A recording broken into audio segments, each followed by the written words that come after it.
Hello, hello, hello. It's Stephanie here, and welcome to episode 84 of the Rent to Rent Success podcast. We have a fantastic episode for you today. We are here with Caryn and Antoine from Quality Investor Packs talking about something which I know you will be interested in: how to ask for money better, how to have investors who want to work with you because the way you pitch is so compelling. And it's about having a document in writing that does the pre-selling for you. It does the heavy lifting for you. But there are some key mistakes that a lot of us property investors make. And I heard about Caryn and Antoine on LinkedIn, and I've been blown away by the content they put out. So I'm really excited to be sharing this with you today, and hopefully you'll be able to take notes on some of the exciting topics we'll be covering. So to tell you a little bit about them, Antoine is an ex-investment banker, previously FCA regulated. Caryn is an ex-barrister, solicitor, and FCA compliance specialist. So they're perfectly aligned for this work. They have over 10 years of previous experience in property, and their mission is to help property entrepreneurs create quality investor packs that leave investors wanting to give them money. So thank you so much, and welcome, Caryn and Antoine, to the show. Hi, Stephanie. Thanks for having us. Yeah, we're delighted to be here to talk about investor packs. Yes. Well, before we dive into the good bits, I would love to, if you could tell us a little bit more about yourselves. Well, hi, Stephanie. I think you did a really good job introducing us when you hit it spot on. So my background is in legal and compliance. So I worked at various financial firms in London for about 10 years before moving into property. And so in property, I have done a number of things. I've worked with different property businesses, such as a property developer, a property crowdfunding platform, a prop tech, and a property investment firm. And this was all done to sort of increase my knowledge in the property investment space. And in more recent of late, I'm also a private investor where I invest hands-off in other people's property projects. And that's where Antoine and I sort of do it together. Yeah, so as you said, Stephanie, my background is in investment banking. I worked for about 11 years. I started in Paris, so I'm originally from France. And I worked in New York for a bit and eventually in London. My last role was covering central bank clients. So to give you an example, the Bank of England was one of my clients in my last role in finance. And Caryn made me discover property, which I had no idea about or didn't know very much about before I met her. And I realized that investing in property looked quite attractive. So together with Caryn, we started looking for hands-off investment opportunities together, up to a point where I decided to leave the corporate world and focus on it full time. And that was in 2019, so about 2 years ago now. Wonderful. Well, not many people can say that their client was the Bank of England, Antoine. Hugely impressive. And you're bringing all that knowledge and expertise now into the property world, and you're helping us property investors to get it more right. So, well, before we just touch on that, it's interesting that you are property investors. So let's talk about how you first started investing in property. Yeah, so it started in 2014 for me when I was looking for a way out of the rat race. So I signed up to one of these property education courses. It taught me to find an investment patch, which I focused on Stoke-on-Trent and Newcastle-under-Lyme. And then very shortly after that, found my first project, which was in Newcastle-under-Lyme, and it was a flip that I did. So throughout the entire period, I was still working in London, and I would spend almost every weekend, traveling back and forth to see how the project was getting on. And I very quickly realized that, hands-on investing isn't going to be for me, because part of the property education that I went through, it suggested that to build a property portfolio, I would need to build one of a certain size in order to be able to achieve financial freedom. And the thought of doing that, for years to come really was unappealing. And that's when I made the move to invest in other people's property projects instead, because I now understood a little bit about property, and I started meeting people in the property industry that I knew, liked, and trusted. So I thought, why not give that a go? And since then, I haven't looked back. Yeah, phenomenal. It's great because that insight really comes across your experience, both as a hands-on property investor yourself, but now as an investor into other people's property projects, really helps you to be able to add those insights. So tell us how you got started with this investor packs. Was there something that happened that you thought to yourself, goodness me, people need help with this? That's exactly what happened. We when I went full time property investing on a hands-off basis, so investing in other people's projects, we had set what we thought was a reasonable target, which was to be pretty much fully invested within about 12 months of starting to look for investment opportunities and investment partners. And what we quickly realized is that we really, really struggle to actually meet the right investment partners and get the right investment opportunities. And most of the time, it was down to communication, just poor communication from the people looking to raise money, who were not making it easy for us to get comfortable and want to invest with them. And the best example of that was the investor packs. Most of the time, he was raising more questions than providing answers. So we started helping people out. Just giving advice, giving feedback on their documents, on their marketing brochures, investor packs, and over time, it turned into the business that it is today, which is quality investor packs. Yeah, lovely. And tell me, before we go into some of the do's, I would like to start off with the terrible mistakes that people are making at the moment. What are the biggest mistakes that you see investors making? Yeah, so one of the biggest mistakes we see property investors and developers making is sending us a all-in-one investor pack. And what we mean by an all-in-one investor pack is an investor pack that covers absolutely everything that they want to tell us. So, themselves, their business, they'll put a lot of information in there. And we have seen one as long as 60 pages. And I think the danger with that is that, investors are often time poor for a reason. And when you send them a large, lengthy document, you might find yourself, not hearing anything back for days. You wondering if they've even read it at all. And then perhaps, they would just never come back to the document. So we think that's a big mistake, and that the process can be improved so much more by breaking your investor pack down into parts, which is what we're doing with Quality Investor Pack.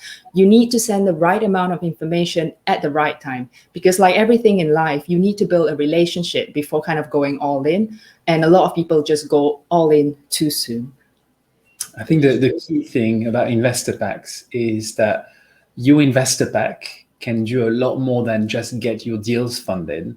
An investor pack can help you build a relationship with people, because it's all about making it as easy as possible for investors as well as for you to be able to do business together. There are a lot of people out there who want to invest their money into property on a hands-off basis, and there are a lot of people who are looking for investors. And it's about making it easy for these two markets to meet, and for the magic to happen, and everybody to get a win-win out of it. Yeah, so true. And I think it can look, when you're on the looking for investment side, it can look as though it's a very challenging thing. But I'm sure people were surprised to hear you say earlier that you find it hard to find projects to invest in, when you were looking at the time. But a great big mistake there, that people give too much too soon, and you prefer a staged information. And so just to talk about step one of that staged information, what sort of information would you provide on the first investor pack if somebody had just gotten in touch with you? So as a first touch point, all the investors want to know is whether it's worth their time getting to know you more.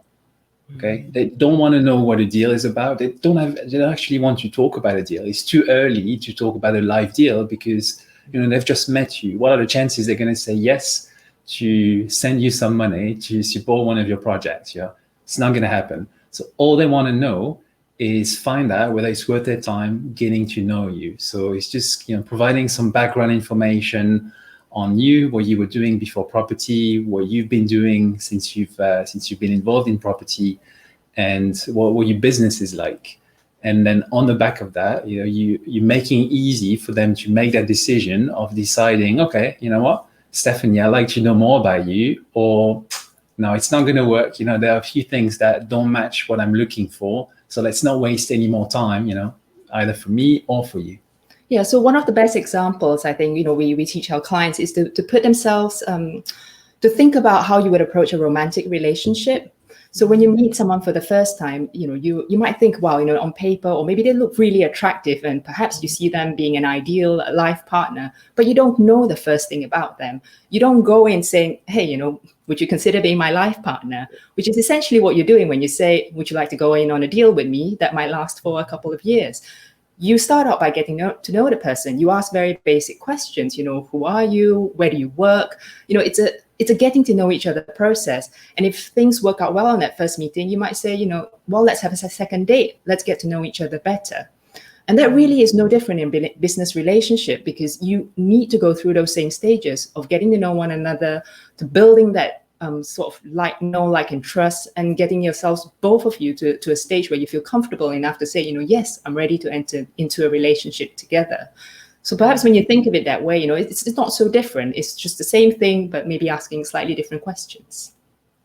Yeah, I love that analogy with the relationship, because it just seems more intuitive there of what to do and what not to do. But whereas in investing, I think people throw all that information out the window when they're seeking investment. So it was great to hear those do's and don'ts.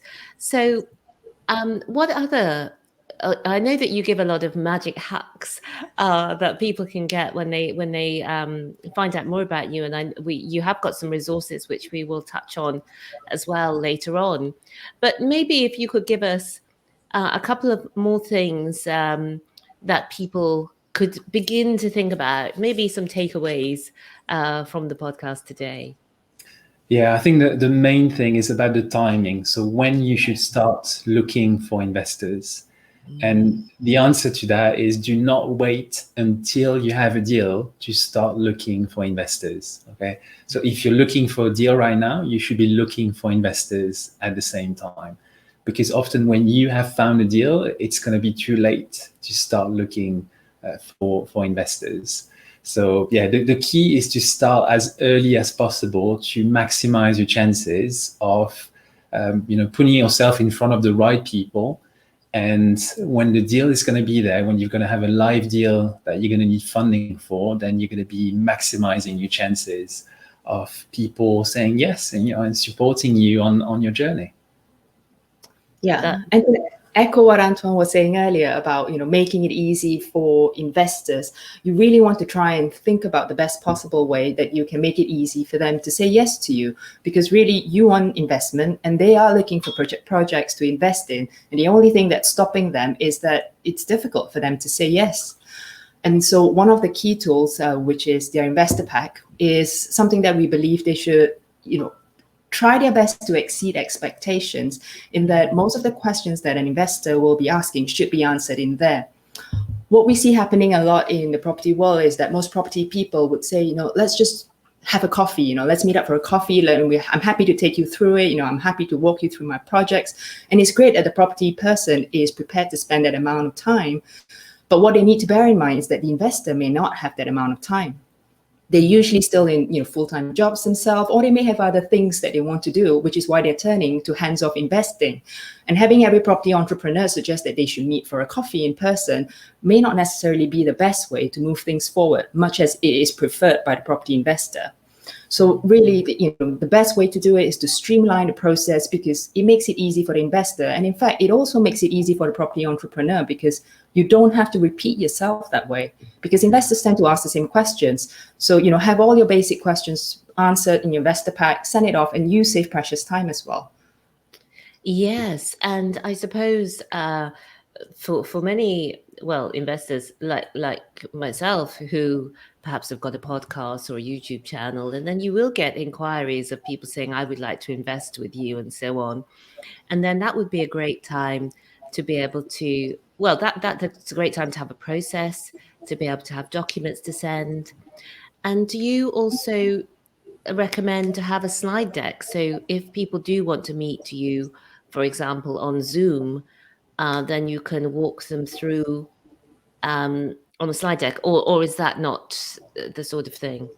Yeah, so a quality investor pack, what we recommend people create, is a 4-part investor pack. So we talked about the first part earlier. So that's your teaser, that first document that you send out to people right after connecting with them, meeting them. And then you have 3 more documents who are going to follow, and they're going to go more in depth and provide more information on you, your business, who you work with, some case studies of projects that you've completed, all the way to a live investment opportunity at the end. So yeah, you have plenty of, but you have a few documents to share with your investors when the time is right. And I'll just go back to one thing that you just said. You've got a podcast, and it's a good way for you to attract potential investor. So one thing that you want to work on, one thing that you want to do, is you want to find an easy way for you to qualify, to vet all the investor leads coming your way, because you don't want to have to spend an hour on the phone or on a Zoom call with each single one of these person, because it's going to be a nightmare, right? Big waste of time. And what happens if they're unsuitable, right? What happens if they're not the kind of people that you want to meet with? So that's where that first page, first document that we talked about, that teaser, is going to come handy, because it's going to do the qualifying for you. It's going to vet people before you even had to talk to them on the phone or over Zoom for a little while.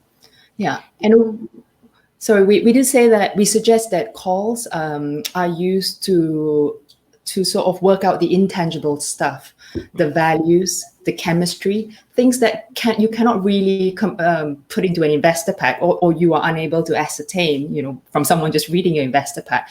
So rather than spending time on the phone, kind of walking through factual information that could be provided already, you use the time that you have to work out if you're compatible for one another. So that, we think, it's a better use of time, given that it's a precious resource for everybody.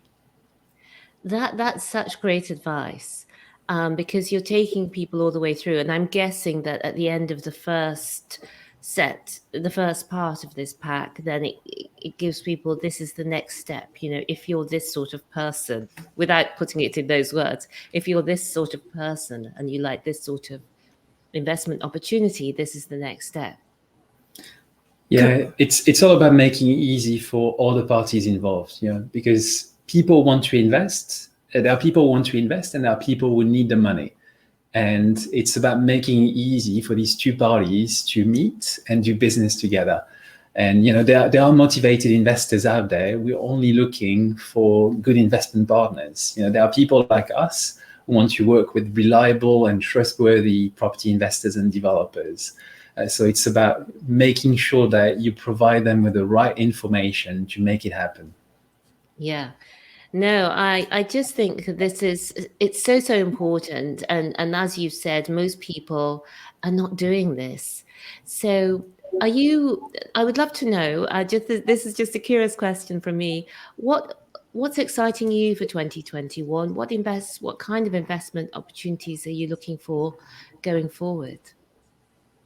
So on the investment opportunities side, we're always looking for new people to work with.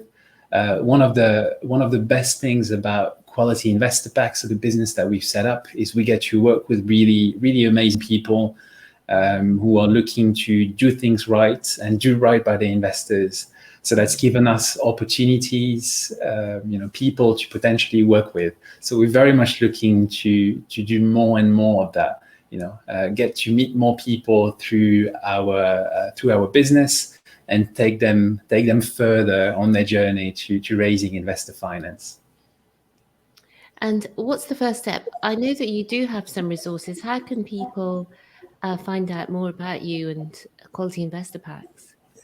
So the best way would be to head over to our website. So it's qualityinvestorpacks.com. You'll see that there are free resources on there, and there's also a way to reach out to us if you want to. Brilliant. And I will put that up on the screen as well. Thank you. Quality investor. And what do you have there for people? So we have. Go on. Yeah. So we have 3 videos. There are a few tips, on how to raise investor finance. And we also have a free investor pack template. So very much what we were talking about earlier, so the 4-part quality investor pack. So we have a template that gives you the high-level information to be able to get started on creating your investor pack, put the information together, and start going out and looking for people to work with. Because again, as we discussed earlier, it's all about starting as early as possible to maximize your chances of making it happen, of getting investors to fund your deals. Brilliant. And do you have some case studies of people that you've worked with and helped them to achieve the finance they were looking for? Yeah, on our website as well. So you can find, you'll find some case studies of people, some videos, testimonials of people we've worked with in the last 12 months or so. Some really good results that people have had working with us, some inspiring stories. And, people talk about their challenges, what they were struggling with before, and how having an investor pack, having a quality investor pack has helped them to achieve more, to do more things. So maybe you'll see yourself in a number of people that we've worked with, and it'll be inspiring, and it'll encourage you to do what they've done, and make it easy for everyone to get involved, investors to get involved and support you. Yeah.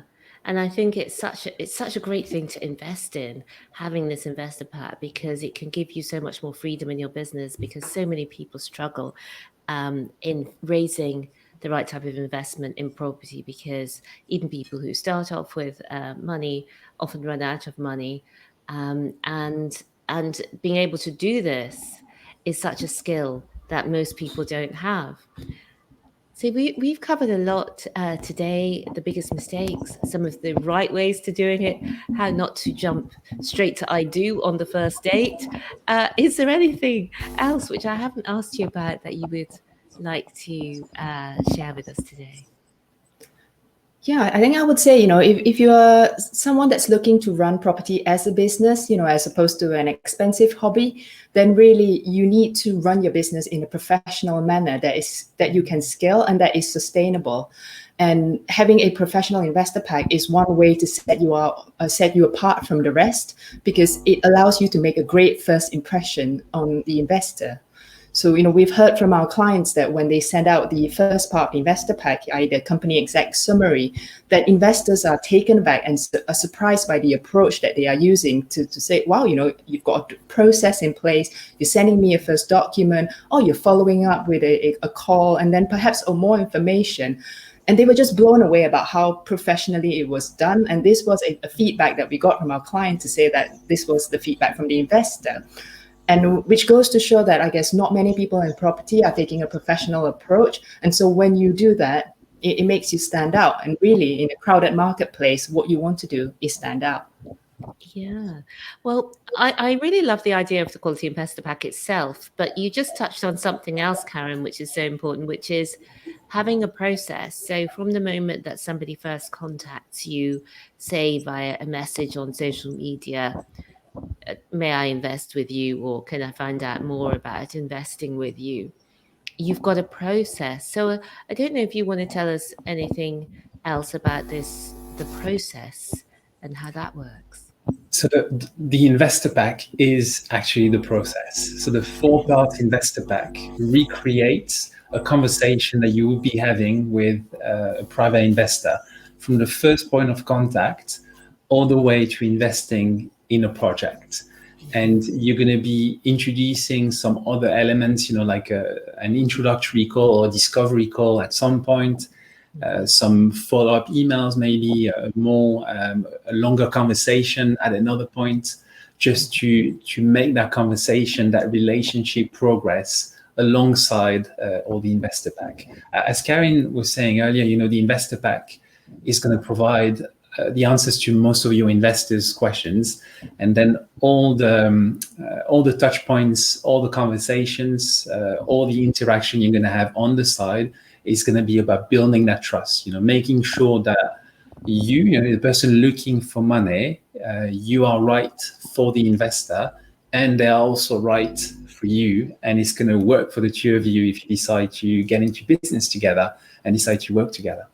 Yeah, I like to add two things to that, which is, one is it sets the tone for the relationship. So, bear in mind you're meeting for the first time. So everything you do and say is the way the other side will perceive you.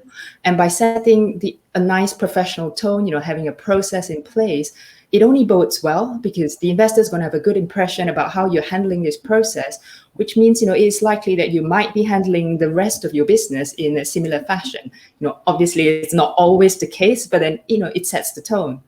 And then the second point, which we haven't touched on today, is FCA regulations, which is really important at the moment because the FCA is taking a closer look at the property industry because of all the creative financial products that people are creating.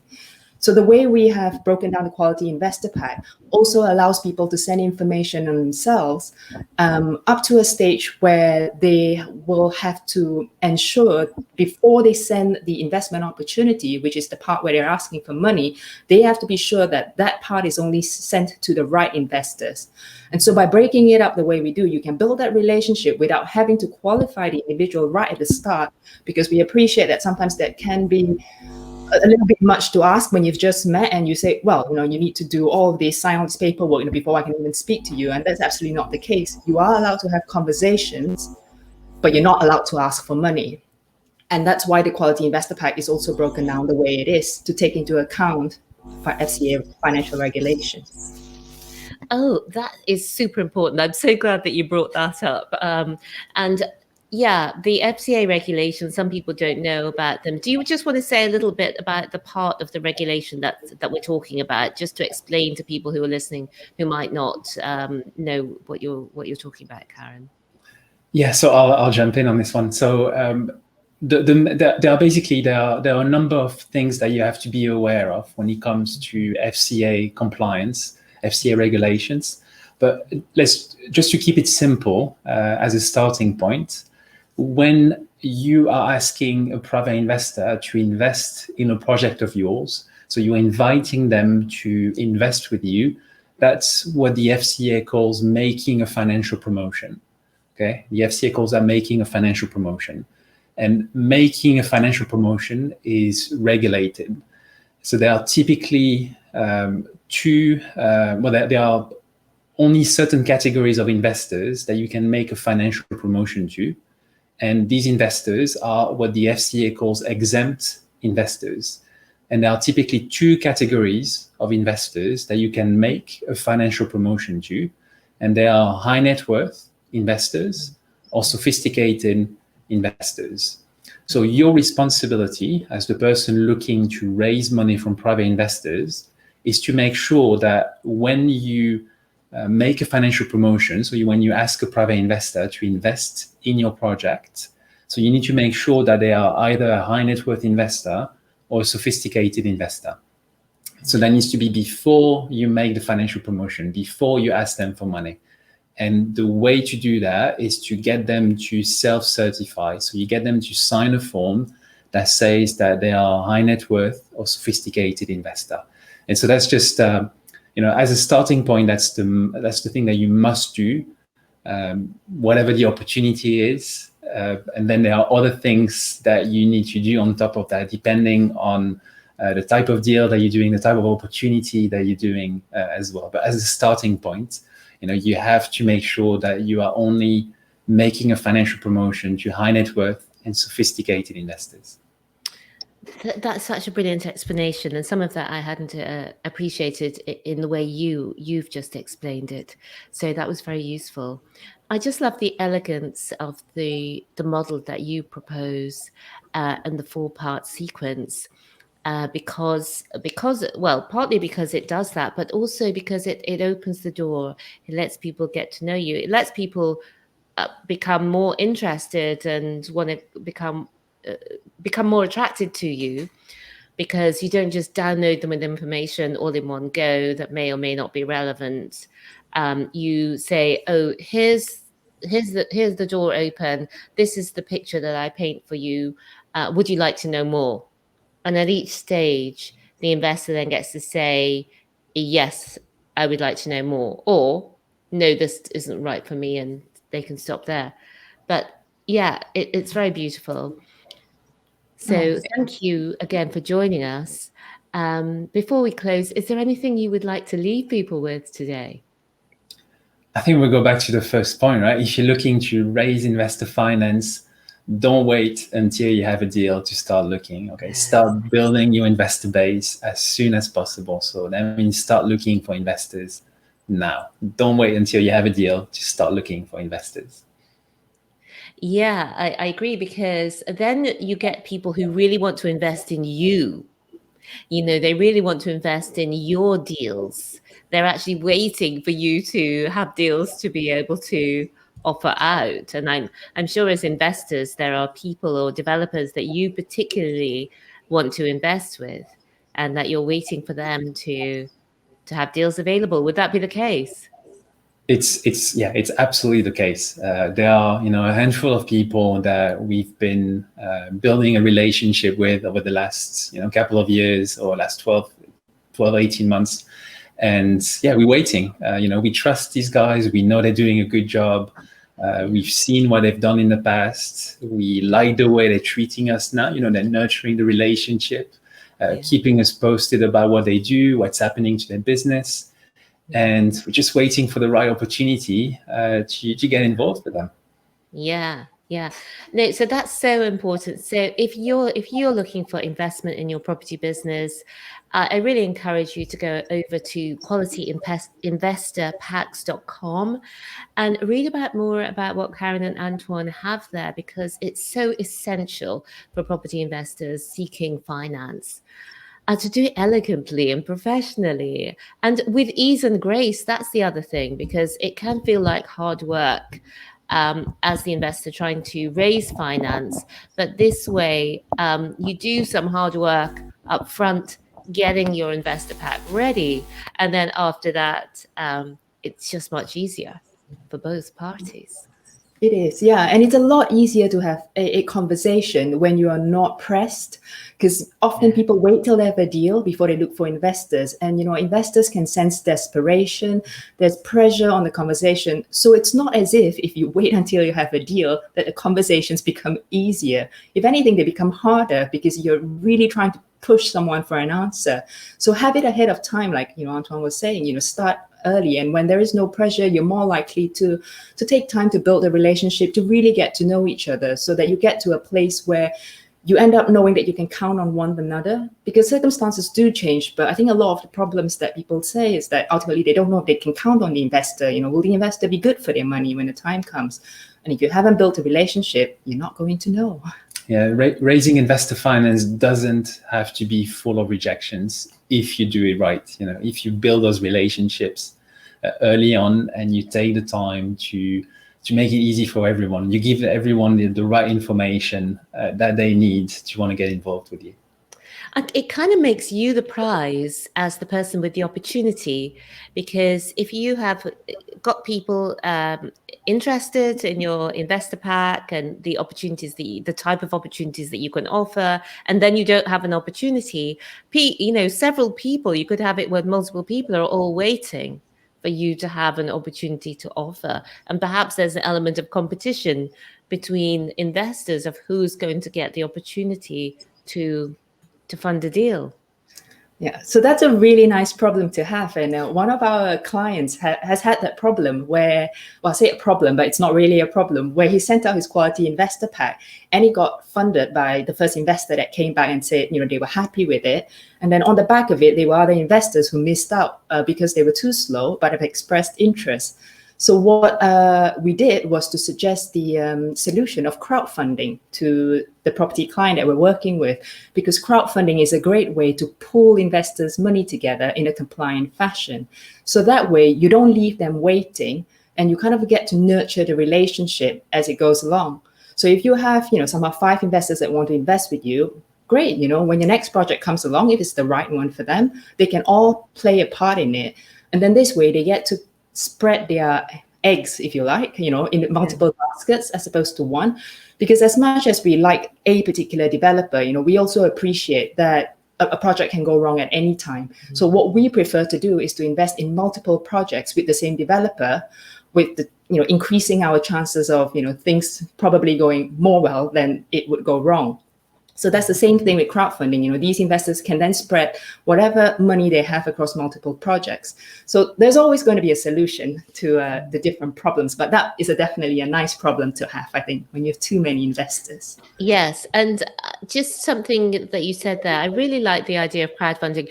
But with crowdfunding, is it the case that you need to have a specific deal? You can't just crowdfund to say, for my next deal. Is that right? Is that right, Caryn? Yeah, so there are two types of crowdfunding available to property entrepreneurs at the moment. So there is the equity crowdfunding platforms as well as the debt crowdfunding platforms. So if I just touch on the debt crowdfunding platforms first, so these typically replace your traditional lender. They will ask for security on your project, so usually in the form of a first charge, and they will provide you, 60 to 70% loan to value. The second type of crowdfunding platform, which is an equity crowdfunding platform, this is potentially the more interesting model because it allows you to raise the funds that you cannot get from a traditional lender or bridging company. So these would be your funds for like your stamp duty, your deposit, your professional fees, your legals, your planner, whatever it may be, you would be able to fundraise this from the crowd. Having said that, the crowdfunding platform will expect you to have legal control over the property, because what they don't want to see happen is you saying, oh, I've put in an offer on this property, let's fundraise for it, and then you go back to the crowd and go, well, actually I lost it, to a higher bidder. Sorry, crowd. Because it doesn't, the crowd has to do their due diligence on the project.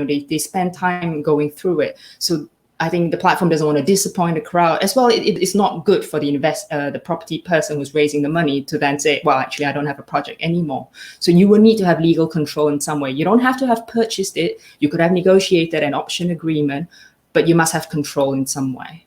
So on the equity crowdfunding side, it's not just about getting the project funded, because one thing that you can also do is publish a case study ahead of time. So ahead of doing a live raise on the platform, what you can do is you can publish a case study of a completed project. So something that a project you've completed in the past, and you would showcase it along with your team, your background, your experience, to warm the crowd up. Okay, you give them, you share information with them, so that when you've got a live deal, then they know you already. They've had a chance to become familiar with a completed project of yours, the way you work. They may have had a chance to interact with you as well over a webinar or over the forum on the platform. And it's going to make it easier for them to want to get involved when you've got that live deal coming on the platform. Oh, that's so helpful. I had thought what you were saying, Caryn, that for crowdfunding, you do need to have a live project. You can't just go out in general. But what you then added on, Antoine, is so helpful as well, because you can actually sort of not pre-sell, but you can promote your previous projects and show people the opportunities that you've had and the returns that you've had in the past in readiness for needing to do a raise. But no, it's been phenomenal to have you on, because what listeners won't know is that we have recorded this before, but due to mishaps at my side, you've kindly offered to record again. And I think this episode is even better than the first one. So thank you so much for agreeing to re-record this with us. And I have said as we end about 3 times now, but as we do end now, is there anything you would like to leave us with today? Now, if you've got anything, any questions or anything you want to know about Quality Investor Pack, just head over to the website, connect with us on social media. Otherwise, website is .com. And connect with us on social media as well. Reach out, and we'll be happy to have a conversation. Yes. Well, thank you to you both, Caryn and Antoine. It's been lovely having you with us again. And thank you to you for watching and for listening. And if you would like to know more about this subject and how to raise funds with elegance and ease, go over to qualityinvestorpacks.com, where you can find out more. You can see case studies from people who've done it before, and you can grab those exciting 4-part templates. So thank you all. And remember, until next week, believe bigger, be bolder, be a game changer. See you next time. Bye for now.